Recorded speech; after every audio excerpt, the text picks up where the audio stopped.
महिमा श्री राधा रानी की एपिसोड 17। अब तक आपने देखा और सुना कि वरुण देव से देवर्षि नारद को संपूर्ण जानकारी प्राप्त हुई।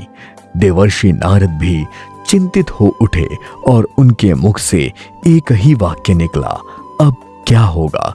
श्री हरि विष्णु जी से मिले वरदान से एक बार फिर मधु और कैटब ने अपनी मृत्यु को दूर भगा दिया। अब आगे देखिए। श्री विष्णु जी से वरदान पाकर मधु और कैटब के प्रसन्नता की सीमा ना रही। तब मधु ने कहा, भाई कैटब, इस विष्णु ने हम दोनों के साथ छल किया है, तो हम दोनों ने भी इससे ऐसा वर मांग लिया कि चाह कर भी हमारा कुछ अहित नहीं कर सकता। हमने इसी के तीर से इसको घायल कर दिया। दोनों अट्टहास करने लगे। उधर श्री विष्णु की दृष्टि समुद्र में उठ रहे फेन पर पड़ी।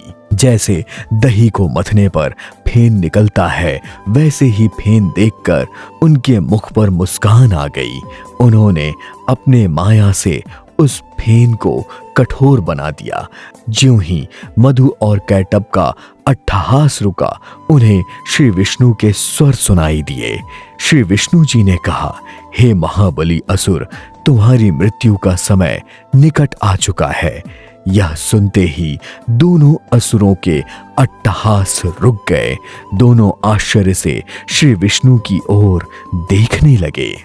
तब श्री हरि विष्णु ने कहा, असुर वीरों, समुद्र से उठ रहे इस फेन को देखो। यह जल नहीं है, आकाश भी नहीं है। आओ, मृत्यु के लिए तुम्हारा स्वागत है। यह कहकर श्री विष्णु जी ने अपनी विशाल जंघा फैलाकर आपस में सटा ली। भगवान श्री विष्णु की दोनों जांघों से सटने से उत्पन्न दृश्य को देखकर मधु और कैटब के आश्चर्य की सीमा न रही, किंतु वो दोनों वचनबद्ध थे। अतः दोनों चुपचाप आगे बढ़े और श्री विष्णु जी की जांघा में अपना सर रख दिया।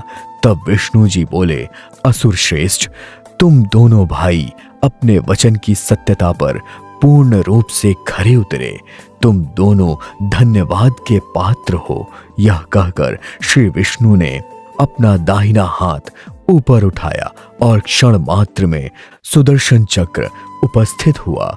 सुदर्शन के दिव्य प्रकाश से दोनों असुरों की आंखें बंद हो गईं।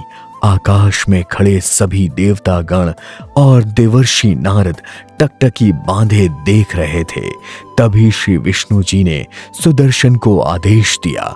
श्री विष्णु का आदेश मिलते ही सुदर्शन ने दोनों असुरों का मस्तक काट दिया।